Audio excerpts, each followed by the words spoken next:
Cuando él ve con 14 años que su ídolo pierde de esa manera contra Larry Holmes, al día siguiente es cuando por teléfono pues su entrenador, Cus D'Amato, llama a Angelo Dundee y dice, oye, pues tengo aquí a un chaval muy joven que va a ser el próximo campeón de los pesos y que pesados. dice que va a ser, que va a vengar a Ali.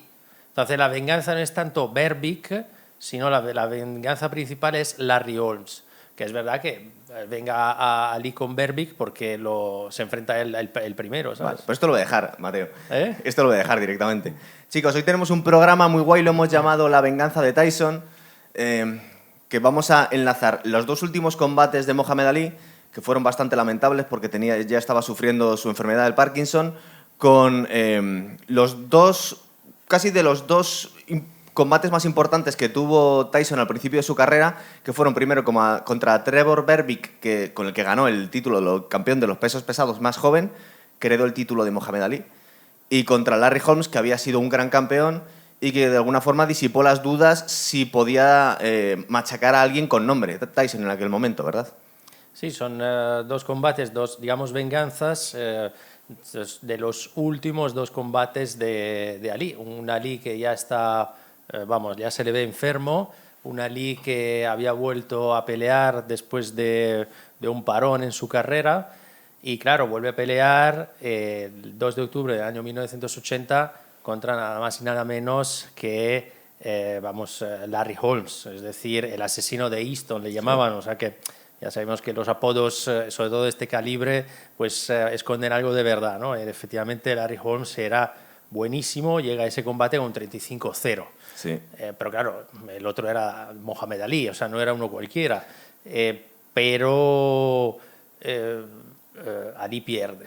Ali, que había sido su mentor de alguna forma, porque habían sido campeones de sparring, tenían buena relación entre ellos, y de hecho vamos a ver en este combate como de alguna forma Larry Holmes acaba muy fastidiado porque le ha dado una paliza a su ídolo y él mismo considera que ha sido un combate injusto, ¿verdad? Sí, luego hay otra curiosidad que une a Holmes y a Berbick, es decir, sí, al siguiente contrincante, que era el entrenador. Eddie Futch fue el entrenador de los dos. Sí.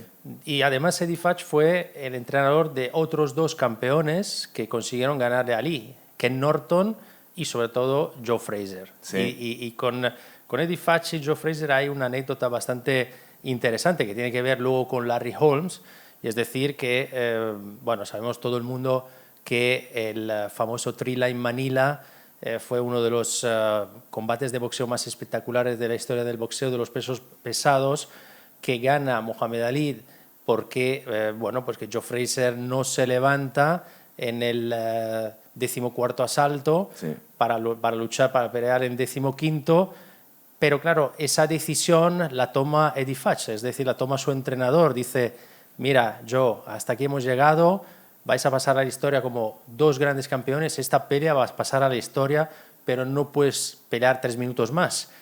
Y Joe Frazier se enfada muchísimo, dice, no me hagas esto, llego hasta aquí, no me hagas esto, quiero seguir, pero no le dejas seguir.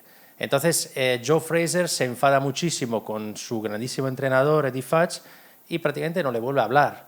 Pero es que años después, en el 83, Eddie Futch entrenando a Larry Holmes, pues Larry Holmes se enfrenta al hijo de Joe Frazier, a Marvis Frazier.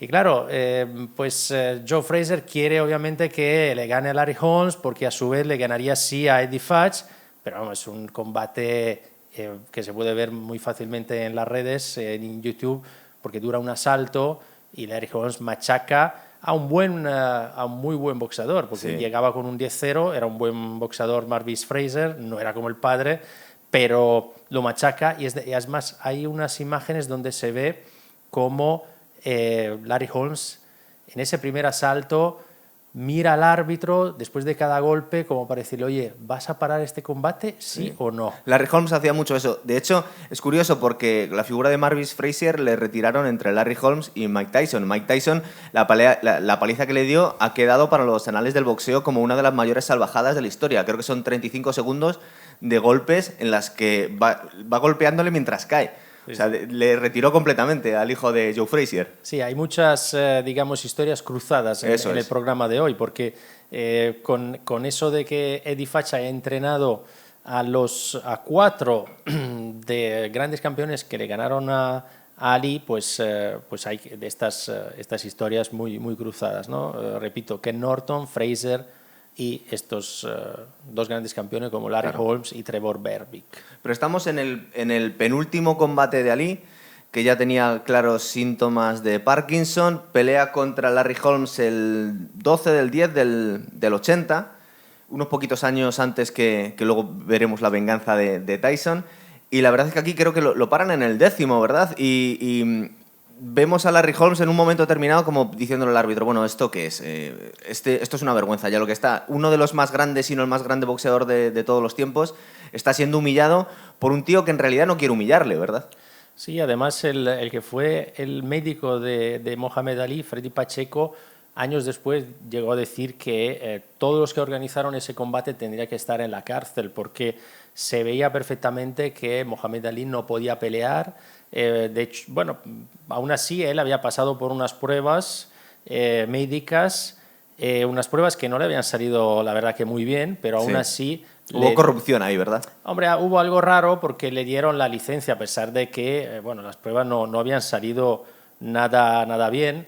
Se dice también que se está tomando un medicamento que ralentizaba aún más sus movimientos. Es lo que le contó Ali a Tyson por teléfono en aquel momento que nos has contado al principio del programa, que le comentaba, le decía Cos D'Amato a Ali, ¿cómo te has dejado machacar por este matao? Un BAM, que decían. Dice, no, es que estaba tomando una medicación para algo y me hizo estar más lento de lo que solía estar habitualmente. Supongo que también cuando sufres una enfermedad como el Parkinson no se da cuenta realmente lo que le pasaba, no quería aceptarlo, ¿verdad? La realidad. Bueno, en realidad el diagnóstico oficial del Parkinson de Ali es del año 1984, aquí estamos en el 80, eran los primeros síntomas, pero es verdad que si analizamos el combate contra Larry Holmes y luego el Trevor Berbick, contra Berbick, aún perdiendo y perdiendo claramente, es otro Ali. Sí. Es decir, contra Holmes es un combate que, sinceramente, hoy sería imposible de ver. Hoy no pasaría del segundo asalto.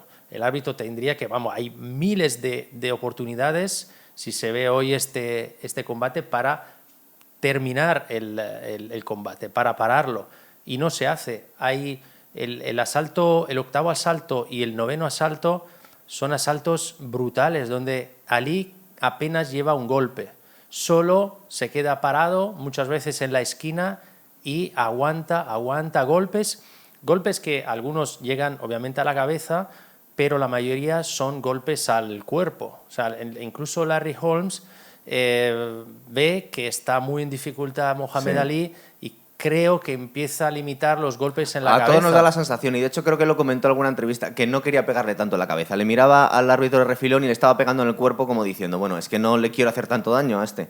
Es que el combate estaba ganado casi desde el principio, yo creo que incluso antes de que empezara, porque si vemos cómo empieza antes, cuando ves a los dos boxeadores en el ring, antes de que empiece el combate, podemos ver a un Mohamed Ali provocando mucho a Larry Holmes, insultándole, pero se le ve muy lento, se le ve con una mirada ausente y luego eso se refleja en todos los asaltos bueno, de hecho, si vamos a analizar los resultados de los jueces, es que los jueces, todos, los 3 jueces, dan todos los asaltos a Larry Holmes. Y de hecho creo que hay uno que el 8º me parece que da un 10-8, aunque no le haya noqueado, le da un 10-8. Sí. O sea, porque son asaltos, sobre todo los últimos, en los cuales Ali no se mueve y Larry Holmes, yo creo que además Larry Holmes, creo que en el 9º empieza una serie muy fuerte de cuerpo y cabeza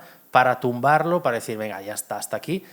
Lo que pasa es que no se cae Ali. Entonces, entonces vuelve a los golpes, sobre todo al cuerpo, para, yo creo, no afectarle más. Ali es que tenía un aguante brutal, lo vimos en todos los combates que tuvo con Joe Frazier, alguien con tantísima fuerza de voluntad que no se dejaba... De hecho, este fue el único combate que abandonó, el combate con Larry Holmes. El que vino después con Trevor Berbick también debería haber abandonado, pero por orgullo se aguantó hasta el final y le castigaron mucho más de lo que debería. Mira, otro paralelismo con el combate de Tyson. después de este combate, a Larry Holmes se le grabó, de hecho podéis verlo en YouTube, que está llorando, diciendo que lo ha pasado fatal pegándole una paliza a su héroe y que ese combate lo deberían haber parado. Es bastante duro de ver. Y en algún momento él comenta, dice que no siente que ha ganado a Mohamed Ali, porque el Mohamed Ali de su época dorada no tiene nada que ver con el que ha luchado en ese momento con él. Y es exactamente lo mismo lo que dice Mike Tyson después con Larry Holmes. Dice que Larry Holmes fue un gran campeón, que le respetaba muchísimo, pero que había una diferencia de edad ya brutal y que además parece ser que Don King se la jugó, eso lo vamos a hablar al final del programa, porque le prometió unos combates de calentamiento y no le dio ninguno, le echó a los leones contra Mike Tyson. Sí, la diferencia era 31 años Holmes y 38 Mohamed Ali. Y claro, cuando termina la pelea y bueno, Larry Holmes gana, se acerca enseguida a Ali, como para ver qué tal está. O sea, eso como preocupándose mucho por el estado de salud de Ali, a pesar de que el combate haya empezado pues con insultos, ¿no? Claro, sí, bueno, insultos ya debía conocer a Ali y dice, sabe un poco cómo son los combates con Ali. Dice, si esto en realidad había sido compañero suyo de sparring. Sí, si no lo dice en serio. Eran amigos. Sí, claro, total. Luego tenemos otro combate más que nadie entiende hoy en día cómo pudieron dejar a pelear a Mohamed Ali después de esta barbaridad, ¿verdad? Que tuvo ese combate que le pusieron un nombre muy guay, lo llamaron Drama in the Bahama, ¿verdad? Sí, porque ahí se celebró, yo creo que se celebró ahí también por cuestiones de licencia. Sí. Que era Bueno, y Trevor Berbick era de allí. Sí, era de ahí. Bueno, sí, jamaicano, que además luego se murió, lo mataron. Lo mató un sobrino suyo. Sí, un sobrino de 20 años, sí. Es una cosa ya con un machete. Es que luego lo comentaremos, tenía muy mala fama Trevor Berbick, de ser un bicho bastante... O sea, normalmente los boxeadores cuando termina el combate muchas veces en un abrazo y quedan de amiguetes, y todos los boxeadores en entrevistas han hablado mal de Trevor Berbick. Sobre todo Larry Holmes y Mohamed Ali. Supongo que también se le tenían guardado esto que le hizo al ídolo de masas, ¿verdad? Que le dio una paliza de forma bastante innecesaria, consideran todos. Sí, la verdad que en este combate, bueno, Berbick tenía 27 años, con lo cual incluso más joven que Holmes. En este combate, por lo menos los primeros 7 asaltos, digamos que Ali aguanta más o menos bien. Es decir, no es como con el combate con Holmes, donde se le ve totalmente perdido, donde casi no reacciona, donde se lleva todos los jabs en plena cara todo el rato. En este combate, en esta pelea, la verdad que se le ve mucho más activo, se le ve más ágil, pero aún así pierde claramente. Todos los jueces le dan por perdedor, aunque por menos diferencia que contra Larry Holmes. Y lo que llama la atención de ese drama en Bahama fue un drama también la organización, por lo que he leído y me he estado documentando, fue una organización tremendamente mala. Pues solo había 2 pares de guantes que se tenían que intercambiar todos los demás, porque claro, era un cartel bastante importante. Con lo cual se les dijo a los entrenadores que por favor entre pelea y pelea no cortaran los lazos, ¿no? Porque si no, no había lazos para todos. Había solo 2 vestuarios, uno para Berbick y el otro para Ali. Todos los demás tuvieron que prepararse y hacer sombra, es decir, calentar en un único vestuario, con lo cual, bueno, pues, hay frases curiosas como la de Scott Ledoux, que dijo, pues ahí esa noche entendí lo que probaban los gladiadores romanos antes de entrar al Coliseo, ¿no? Estaban juntos, estaban todos juntos y tal, porque era realmente de vergüenza. Luego, lo más curioso, y se puede oír perfectamente en YouTube al ver la pelea, es que no había campana. No había hay un tío que grita, entonces. No, hay un cencerro. Se alquilaron un cencerro, que por eso la pelea empezó, bueno, toda la velada empezó 1 hora más tarde porque mancaban cosas. Sí.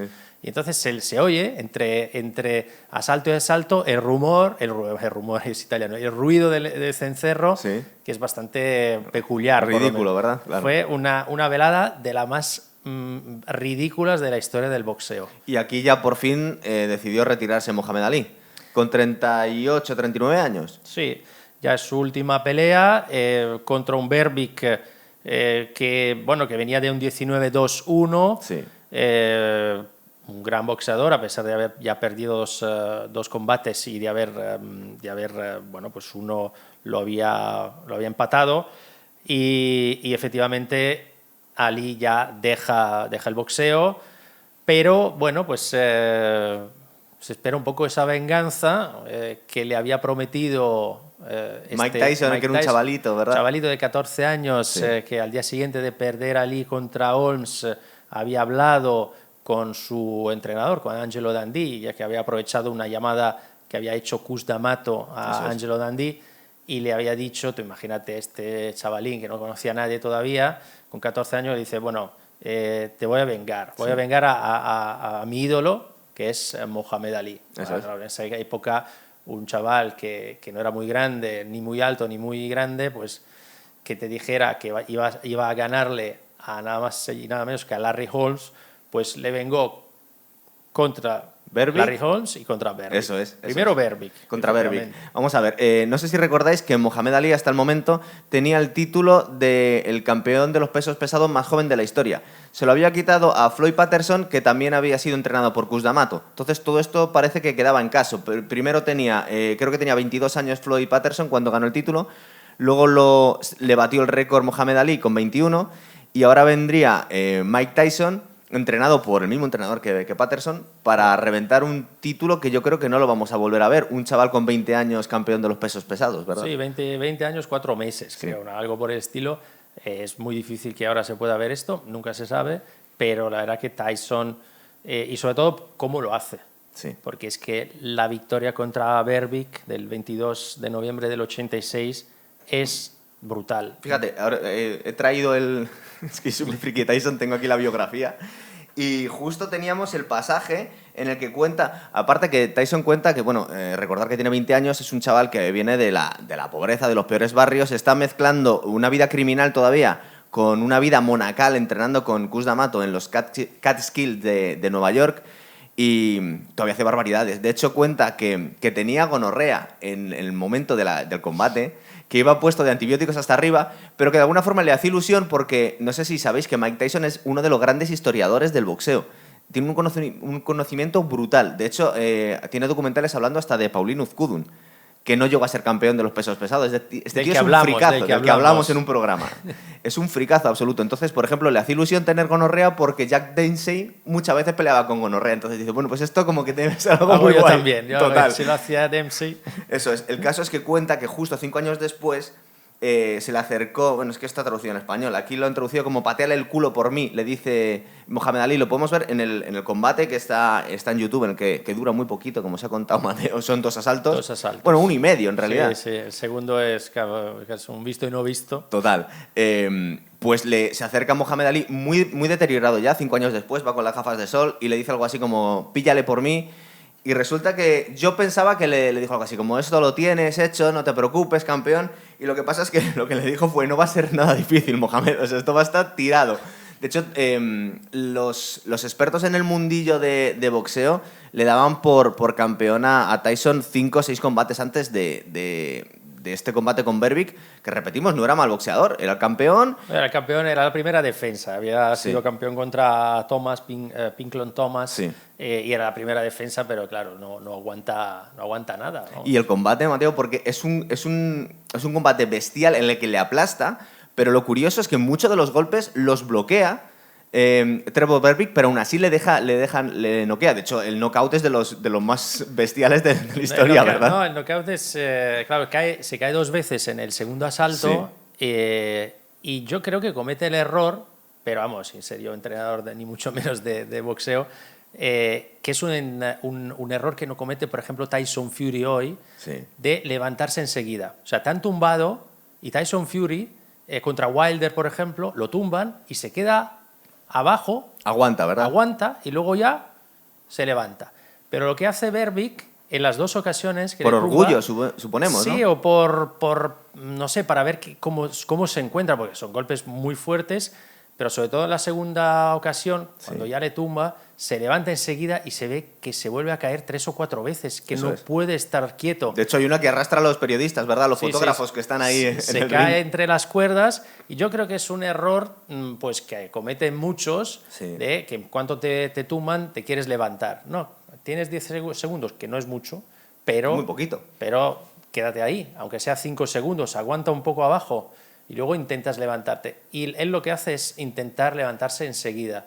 Yo repito, lo estaba pensando cuando volví a ver la pelea, pensé justo en Tyson Fury. Tyson Fury contra Wilder, se queda ahí, todo el mundo se cree que no se va a levantar y luego en el 8, creo, se levanta. Claro, no siempre hay garantías, Mateo, porque recuerdo que Foreman siempre dijo que es que en el Rumble in the Jungle esperó demasiado. Que se esperó hasta el 8 porque le estaba contando al entrenador y dijo, es que le hice caso a mi entrenador y contaron hasta 10 cuando yo creía que iban por el 8. Lo que pasa es que, por ejemplo, ves ese combate o otros y dices, bueno, aunque te hubieses levantado te habrían tumbado otra vez. Pero no, bueno, ahí estaba vendido. Está bastante claro, ¿verdad? Estaba claro pero que ¿no te parece curioso que en este combate muchos de los golpes que da Tyson, que son golpes bestiales, son bloqueados por Berbick, pero aún así le hacen daño? De hecho, creo que el golpe de knockout lo ha bloqueado de alguna forma con la mano y aún así le ha dejado que va lo dando que pasa es tumbos. que había muchos golpes que en eso Tyson, que era relativamente más bajito que otros pesos pesados, hace muy bien, que son los golpes de abajo arriba. Sí, y esos son golpes así, increíbles y con una fuerza y una precisión tremenda. Y sobre todo es súper agresivo. O sea, Tyson era agresivo. La diferencia de edad también es importante. 31 años Berbick, Y 20 solo La energía Tyson. que tiene uno y otro, bestial, La energía ¿verdad? es tremenda. Pero bueno, aún así, si tú ves las imágenes de ese combate y el del siguiente contra Holmes, Sí. Tyson parece un peso medio casi. O sea, porque es mucho más pequeño, pero es muy ágil, se mueve mucho y es muy agresivo. Siempre va hacia adelante, te va a pillar siempre, no te va a dejar respirar. Y claro, pues así ganó. Da la sensación, ¿verdad?, que no tiene ningún respeto por el rival, porque va hacia adelante y de hecho le estaba bloqueando algunos golpes y no paraba de soltarlos. De hecho, debía tener mucha confianza en sí mismo porque el nivel de intensidad de golpes no lo habría podido mantener seguramente en 10 asaltos, pero él debía pensar, dice, bueno, es que sé que le voy a tumbar. Me da lo mismo ir al 100% desde el minuto 1 porque le voy a tirar. Él sabía que le iba a tirar, ¿verdad? Sí, luego él lo tira y es verdad que siempre que hay una pelea, el respeto hacia el contrincante es nulo, porque le quiere hacer el mayor daño posible, pero una vez que termina, no lo celebra de manera exagerada, casi no lo celebra y se va directamente, casi enseguida, a ver qué tal está Berbick. Pues te voy a explicar por qué lo hacía, que es que fíjate lo loco que estaba y de alguna forma cómo le había adoctrinado Cus D'Amato. Tenía tal nivel de exigencia que Cus D'Amato siempre después de una pelea de Tyson le decía, lo primero, todo lo que había hecho mal. Aquí recordar que llegaba con un 27-0 con 25 KOs. O sea, es un récord perfecto. Era una puñetera locura. O sea, no solo ganas los 27 primeros combates, sino que haces 25 KOs. Y una cosa se nos olvida, porque estas estadísticas muchas veces no hacen justicia. Es que esos 25 KOs, a lo mejor 20 han sido en el primer asalto. Sí. Entonces, si en 27 asaltos te han tirado, has dejado frito al rival en los primeros 3 minutos, pues claro, digamos que el nivel de superioridad que tenías por los rivales era brutal, y es que les iba aplastando. Bueno, pues él comentaba que es que Cus D'Amato tenía un nivel de exigencia tal que siempre le decía lo que había hecho mal primero. Entonces, en los primeros combates que ganó Tyson, debió ser como amateur, lo celebraba, se volvía loco, era un chaval, y aparte quería agradar a su entrenador, y le decía a su entrenador, ¿por qué lo celebras? ¿Por qué estás contento? Y decía, bueno, ¿por qué ganó? Y dice, vamos a ver, esperabas otra cosa, esto es lo normal. Él contaba con que tenía que aplastar a los rivales. Entonces, cualquier cosa que fuese menos, pues como que era un poco ridículo. Entonces, de alguna forma, en la psique de Tyson, si lo celebraba, era como que se había sorprendido por un resultado que él lo esperaba perfectamente. Sí. Entonces, como que ya, él lo daba por supuesto ya. Sí, pero en este caso llama la atención porque era un combate en que se iba a proclamar el campeón del mundo, el más joven de la historia. Eso es. O sea, ha batido un récord que todavía no se ha superado. Se ve en las imágenes, ni lo celebra casi. No, de hecho, ¿has visto la reacción que tiene con Kevin Rooney? Que se chocan la mano y hace como, bueno, pues sí. Como, bueno, uno más. Eso es, sí, ¿verdad? No, era nada más y nada menos que Berbick. Eso es. El siguiente. Lo que pasa es que fue un cinturón, que creo que fue el verde, el de WBO. Luego tenía que unificar. Y bueno, luego tenemos unos pocos años después, estoy viéndolo aquí, bueno, no, en el 88. En el 88. Sí, 2 años después, 22 de enero del 88, pues contra Holmes. Que estaba retirado. Estaba retirado, sí. Hacía 2 años. Claro, Harry Holmes tenía ya 38, con lo cual Tyson tenía 21, 21 para 22, Holmes tenía ya 38, estaba retirado, había vuelto. Estaba retirado porque, joder, es que Larry Holmes llegó 2 combates antes a enfrentarse a Michael Spinks con un récord 48-0, es decir, a una pelea de llegar al récord de Rocky Marciano. Y se encuentra con Michael Spinks seguro de ganarle. De hecho, pues hay algunos que dicen que hasta le ganó, pero los jueces le dan como perdedor. Entonces, claro, ahí se derrumba un poco su mundo, ¿no? Porque quería llegar al 49-0 y quizá al 50-0. Pero fíjate el nivel de dominación que tenía Tyson, cómo aplastaba a todos estos. Es decir, un tío que llegaba con un 40 y pico 0 a pelear con Michael Spinks, que Michael Spinks era una leyenda de los pesos cruceros y conseguía ganarle, y llegaba Tyson y aplastaba a Berbick, aplastaba a Holmes y aplastaba a Michael Spinks, que también hicimos un programa. Y bueno, es que creo que le ganó el primer asalto también a Michael Spinks. Sí, pero además Spinks le ganó 2 veces a Holmes. Eso es. Y luego ya es este combate contra Tyson. Es decir, digamos que Larry Holmes no llegaba en su mejor momento, ni de forma atlética, porque se había retirado, había vuelto, ni tampoco, pues digamos, psicológicamente, ¿no? Muy animado, porque acababa de perder 2 combates seguidos contra Spinks, volvía contra... Seguramente Tyson ya había machacado a Spinks en ese combate, con lo cual el que le había retirado había sido machacado por Tyson, ¿verdad? O sea, vamos, y es verdad que aguanta un poco más que Berbick, no mucho más, pero bueno, hasta el cuarto. Es un poco más digno el combate. De hecho, él comenta que estaba retirado. Los 38 años de Larry Holmes en aquella época no son los mismos que podía tener cuando tenía Klitschko hoy en día. Es decir, hoy en día los 38 años no se llevan igual que en aquel momento, ¿verdad? Los deportistas se cuidan más y pueden alargar bastante más su carrera. Los 38 años en el año 80 estaban bastante machacados esta gente. Sí, se le ve un poco más rellenito, un poco más gordito, pero bueno, dicho esto, era uno de los mejores de la historia del boxeo. Eso es uno de los grandes pesos pesados. Claro, cuando vemos este combate la gente no se lo cree, pero era uno de los grandes. Él comenta que estaba en su casa y un día llamaron a la puerta y era Don King. Don King en aquel momento no encontraba rivales para tirarle a Tyson, que era como tirarle carne a los tigres, y él quería hacer caja, lógicamente. Entonces le comentó a Larry Holmes: mira, tengo un combate para ti y vas a ganar mucho dinero. Le dijo: ¿con quién tengo que pelear? Y dice: con Mike Tyson. Y dice: mira, no quiero, ¿sabes? Y le ofreció $7 millones y dijo: venga, tráeme aquí a Mike Tyson. Pero en el acuerdo que tenía con Don King le había prometido 3 peleas de preparación, de alguna forma. Y creo que le dijo que, bueno, vas a pelear con él, pero en 6 meses. El caso es que se le cayó el próximo rival a Tyson y en 2 meses le dijeron: te toca con Tyson, sin haber calentado nada. Simplemente 2 meses después del retiro le tocó pelear con esta bestia, ¿verdad? Sí, y así le fue. O sea, 4 asaltos. 4 KOs, ¿no? 4 KOs en el último, en el cuarto. Claro, lo tumba 3 veces. En el cuarto lo tumba 3 veces. Y el tercero es un KO de estos serios. De hecho, se queda ahí tieso en la lona. Y es curioso ver cómo antes del combate está en el ring, está Donald Trump, que siempre estaba. Fue uno de los grandes promotores de Tyson. Uno de los grandes promotores del boxeo en general. Y luego estaba Michael Buffer, que todavía hoy presenta eso. Es un chaval, ¿verdad? No ha cambiado nada, de hecho. Se parecía ya mayor ahora, hoy parece joven. Y luego estaba Mohamed Ali. Mohamed Ali con sus gafas negras, ya con un Parkinson bastante pronunciado, y bueno, pues es ahí cuando lo presenta, Michael Buffer lo presenta, el gran campeón a Ali, todo el mundo le aplaude, le levantan un poco, le sujetan un poco los brazos porque se mueve ya un poco así, y luego se acerca a Tyson antes de bajar. Y le repite lo mismo, ¿verdad? Sí, le repite, y Tyson se le ve como tranquilo, en plan, no te preocupes, que esto yo me lo meriendo rápido, y es la gran venganza, junto con la de Berbick, pero esta es la verdadera venganza, porque ese espectáculo que dieron Ali y Holmes en el 80 fue lamentable, y entonces, bueno, pues Ali realmente destroza. Además se le ve mucho más agresivo. Bueno, siempre había sido agresivo, pero en esta pelea Tyson es muy agresivo. Le cogió con ganas. Aquí ya era campeón Tyson.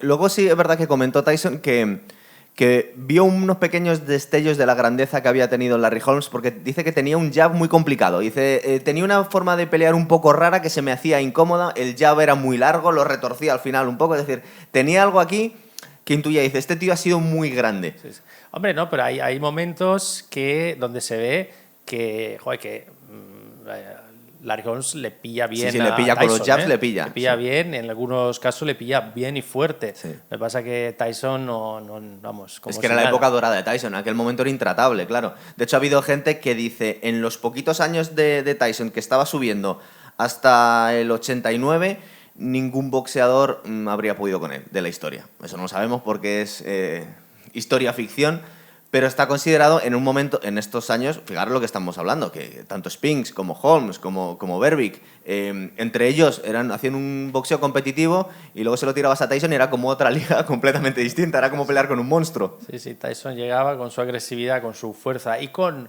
el boxeo que hacía, que a mí Sí. me gustaba mucho. No, O sea, a veces hay alguien que critica un poco Tyson técnicamente, a mí me parecía Era precioso. un crack. Lo que pasa es que es un estilo inimitable. Es un estilo que solo le valía a él. Era un tío bajito que atacaba desde abajo con mucha flexibilidad que va pasando las manos yendo hacia adelante que nadie puede imitar. Es como alguien que intente imitar el shuffle de Ali. Pues no, le valía a Ali, pero no le vale a otra persona. De hecho, queda un poco ridículo si no intenta hacer otro, claro. Sí, sí, ¿no? Y luego, bueno, pues era el que había vuelto a acercar a muchos aficionados Claro, al boxeo. total. Eso a veces lo olvidamos, ¿no? Ali lo había hecho años antes y en los años 80 y 90 lo había hecho Tyson. Sí, la fiebre que hubo por el boxeo, digamos que revitalizó un deporte que estaba en horas bajas. Aunque bueno, habíamos tenido esos combates de estaban Hagler otros y, pesos, ¿verdad? claro, Sí, en otros pesos, pesos, Durán y todos estos. Los Cuatro Reyes, ese programa tan guay que nos quedó, Mateo. Claro, ¿no? Esto había, vamos,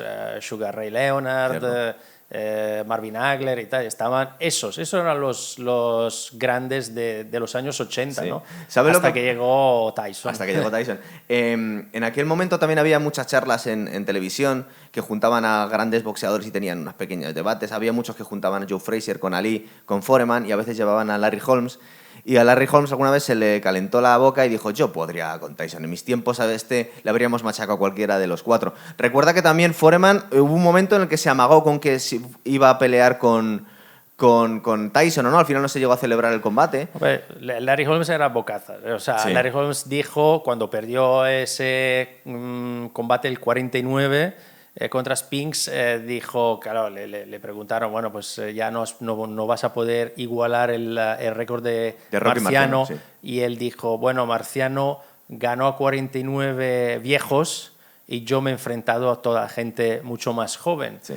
Pero claro, al final le dijeron, bueno, o sea, no toques a Rocky, que Rocky Total, Marciano por era favor. Rocky Marciano, y pidió perdón, ¿eh? Bueno, de hecho, uno de los grandes bocazas, lo que pasa es que lo apoyaba con hechos, también del boxeo, fue Ali, y Ali cuando le preguntaban por Rocky Marciano, bajaba la cabeza y decía, cuidado con Rocky Marciano, que tuve una vez un combate de exhibición para una especie de tontería, un programa de tele, y cada golpe que me daba me dolían los brazos, es decir, este tío tan bajito y tan bruto... Él imaginaba y dice, yo creo que me habría dado muchos problemas Rocky Marciano. Decía, intuyo que debía ser algo así como Joe Frazier, pero pegando más duro. A mí este tío me da mucho respeto. Mejor no haber coincidido. Por cierto, hablando de lo bocazas que era Larry Holmes, y también pensando que muchas veces está el orgullo de un boxeador que muchas veces no quiere aceptar la derrota. No sé si recuerdas el último KO, que él dice que por lo que le ganó Tyson es porque se le enganchó el brazo en las cuerdas. Iba a pegarle una uppercut y se le engancha las cuerdas el brazo y le vemos como que queda indefenso. De hecho, hay un vídeo muy gracioso en el que están Mike Tyson y Larry Holmes hablando de aquel combate. Está grabado hace unos años. Y Mike Tyson se muere de risa. De verdad que se le quedó el brazo enganchado en las cuerdas y se me quedó ahí para que le mandara a dormir 3 días. Fue muy gracioso. Pues no sé, yo creo que hemos hablado más o menos de lo que teníamos preparado para hoy, ¿no? Sí, la gran venganza de Tyson y bueno, pues esos últimos 2 combates bastante lamentables de Muhammad Ali. Sí, es verdad.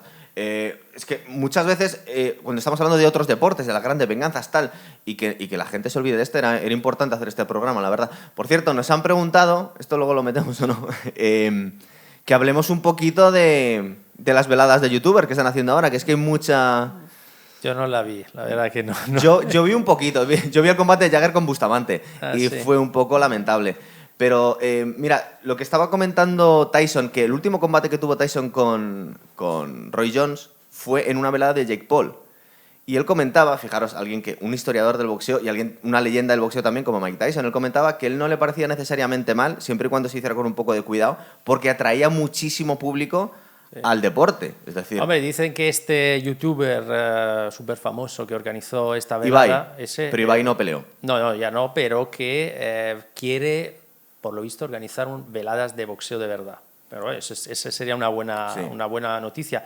Yo vi un trocito de esa pelea de Bustamante versus Jagger, ¿no? Pero lo vi en Instagram porque lo puso Edu, el que entrenaba con nosotros en boxeo, porque se ve que estaba ahí, y entonces lo puso y yo luego le mandé un mensajito, he dicho, Edu, o sea, nosotros dos éramos mejores. De hecho, éramos bastante mejores. Sí, o sea. la verdad es que yo no sé, bueno.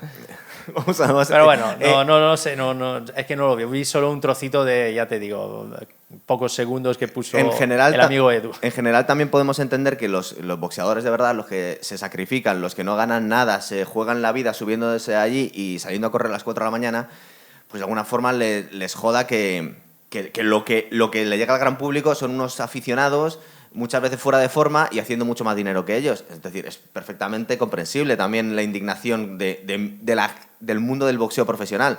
Por otro lado, gente como Jero, gente como Mike Tyson, gente que está metido en ello, pues lo que te están diciendo es que más que odiar, lo que tenemos que hacer es un poquito aprovechar y de alguna forma pues enseñarle se pueden hacer veladas mixtas igual, claro, no lo sé, pero vamos, que volvemos a nuestros boxeadores de los 80. Bueno, que es bastante más interesante. Los de ahora también, que hay buenos boxeadores y buenas veladas los próximos meses. Es verdad.